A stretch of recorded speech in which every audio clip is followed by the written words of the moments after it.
शुरू करें। देखिए क्या लिखा है, in the midst of all this India remains immovable and that is her glory. कहने का मतलब हो गया कि इसका कहने का मतलब है कि इन सभी के बीच में, इन द मिडस्ट ऑफ ऑल का मतलब क्या हो गया, ऑल दिस का मतलब मुसाइल कि इन सब के बीच में भारत क्या, India remains immovable and that is her glory, यानी इंडिया अपने अडिग पर खड़ा रहता है, अपने अडिग पर क्या रहता है, खड़ा रहता है। कौन? भारत। कौन खड़ा रहता है? भारत खड़ा रहता है, अपने अडिग पर खड़ा रहता है। एंड का मतलब होता है और, तथा यही उसकी शान है। क्या है उसकी? यही उसकी शान है। समझ में आ रहा है? In the midst of all this का मतलब हो गया कि इन सब के बीच में इंडिया रिमेन्स इमोबल, इंडिया यानी भारत अडिग खड़ा है, खड़ा रहता है। और एंड का मतलब तथा इज हर ग्लोरी, यही उसकी क्या है, शान है। किसकी? भारत की शान है। उसके बाद क्या है, it is a charge against India that her people are uncivilized, ignorant and stolid, that it is not possible to induce them to adopt any changes. इसका मतलब क्या हुआ? इसका मतलब कह रहा है कि भारत के विरुद्ध यह एक आरोप है। भारत के विरुद्ध क्या है? यहाँ पे नहीं लिखा है कि it is a charge against, यानी भारत के विरुद्ध क्या है, यह एक आरोप है कि क्या है, डैट। यहाँ पे लिखा है ना डैट, यहाँ पे क्या, हाँ डैट, यह एक आरोप है कि लोग इतने असभ्य ना, अनसिविलाइज्ड का मतलब कहा जाएगा असभ्य है। अनसिविलाइज्ड का मतलब असभ्य, अज्ञानी क्या है, इग्नोरेंट का मतलब अज्ञानी एवं भाव शून्य है। स्टोलेंट मतलब क्या हो गया, भाव शून्य है।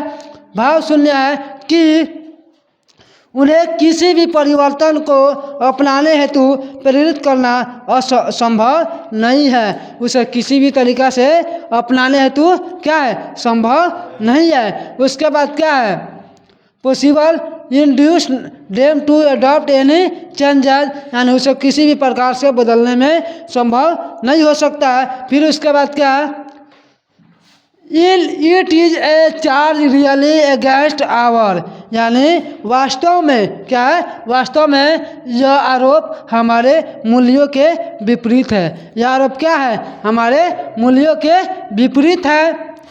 फिर उसके बाद है मेरिट हो गया, हमारे मूल्यों के विपरीत है। What we have tested many tested and found true on the anvil of experience, we dare not changes steady. Changes many thrust their advice upon India and she remains ना। इसका कहने का मतलब हो गया कि जो हमने अनुभव के आधार पर परखा है, अनुभव के आधार पर क्या किया है, परखा है, अनुभव के आधार पर परखा है तथा सही पाया है, हमें इसे बदलने की साहस नहीं रखते, हमें इसे बदलने की साहस हिम्मत नहीं रखते हैं। फिर उसके बाद क्या है, बदलने की साहस नहीं रखते हैं। दिस इज हर ब्यूटी ना। उसके बाद क्या है यहाँ पे, advice upon India and see remains, यानी उसके बाद क्या हो गया कि इनके अनेक लोग, कितना है, अनेक लोग अपने विचार या सोच भारत पर थोपते हैं, अपना विचार क्या करते हैं, भारत पर सौंप देते हैं। किस पर सौंपते हैं, भारत पर सौंपते हैं। और वहीं अस्थिर रहता है और क्या करता है, फिर भी भारत जो है हमारा देश अस्थिर रहता है। ठीक है। इसके बाद क्या है यहाँ पे है, दिस इज हर ब्यूटी, यही उसकी क्या है, सौंदर्य है, यही उसकी सुंदरता है। फिर उसके बाद है यह हमारी उम्मीद का अवलंबन है, यह हमारी उम्मीद का क्या है, उम्मीद का अवलंबन है। यहाँ पे लिखा है ना the sheet anchor of our hope, यानी यह हमारी उम्मीद का अवलंबन है। कौन अवलंबन है, हमारा देश भारत देश ना। ठीक है, किसी को दिक्कत मसाइल, एक बार और बता दें, एक बार और बताने की ज़रूरत है, बता देता हूँ। लिखा है India in the midst of all, in the midst of all का मतलब कहा जाएगा कि इन सभी के बीच में, इन सब के बीच में। उसके बाद इंडिया रिमेंस इमूवेबल, यानी भारत अधिक खड़ा रहता है, भारत हमेशा खड़ा रहता है।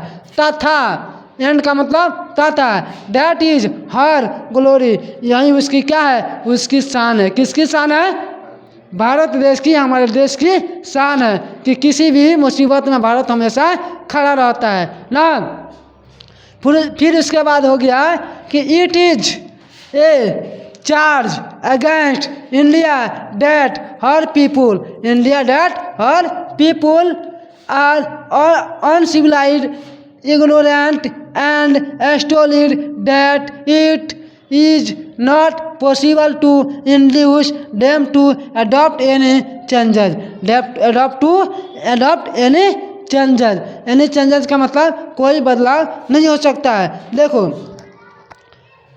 यानी भारत के विरुद्ध यह एक आरोप है कि हमारे देश के प्रति यह आरोप है कि यहाँ के लोग इतने असभ्य, हमारे देश के लोग इतने असभ्य, अज्ञानी एवं भावशून्य है। यानी हमारे देश पर क्या किया गया, हमारे देश के प्रति आरोप लगाया गया है कि भारत के लोग जो है असभ्य होते हैं, अज्ञानी होते हैं, भावशून्य होते हैं ना। लेकिन भावशून्य है कि उन्हें किसी भी परिवर्तन को अपनाने हेतु प्रेरित करना संभव नहीं है। कहा गया कि हमारे देश के जो लोग हैं, हमारे देश में उनको किसी भी तरह से बदलने में साहस, मैंने उसको बदलने की उम्मीद नहीं है, वे लोग संभव नहीं है, अपनाने हेतु करना संभव नहीं है।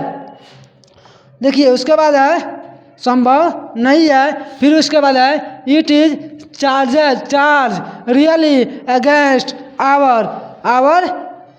आवर मेरिट, यानी कहने का मतलब हो गया कि वास्तव में क्या है, वास्तव में यह आरोप हमारे मूल्यों के विपरीत है। जो आरोप हमारे देश पर लगाया गया है हमारे मूल्य के क्या है, विपरीत है, उल्टा है, ये नहीं हो सकता है। ठीक है, उसके बाद जो हमने अनुभव किया है, अनुभव के आधार पर परखा है तथा सही पाया है, हमें इसे बदलने की साहस नहीं रखते हैं, हमें बदलने की साहस नहीं रखते हैं।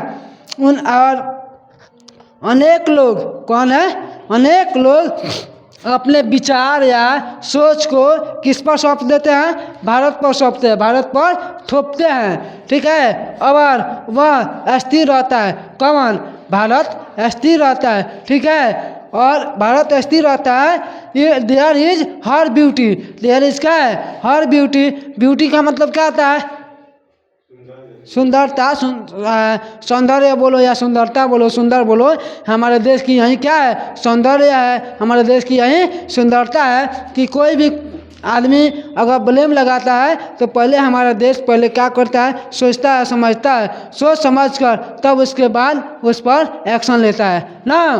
तो वही चीज़ है, हमारे देश की क्या है, यही सौंदर्य है, यही हमारी उम्मीद का अवलंबन है, यही हमारी क्या है, उम्मीद का अवलंबन है। समझ में आ गया ना आप लोग को, कोई दिक्कत इस लाइन में, कोई दिक्कत नहीं हो आप लोग को समझने में, कोई भी परेशानी नहीं है ना, बढ़ जाए आगे। ठीक है, तो इसमें इतना आप लोग को याद कर लेना है, समझ लेना है। कैसे आप लोग को हिंदी निकलना है, आप लोग को समझ में आ गया, किसी को दिक्कत नहीं है, हिंदी निकल जाएगा आप लोग से। ठीक है, अब आप लोग को किसी भी प्रकार का दिक्कत नहीं होने देंगे। इंग्लिश में खूब बढ़िया से आप लोग को हिंदी के साथ समझा के मैं बताऊंगा।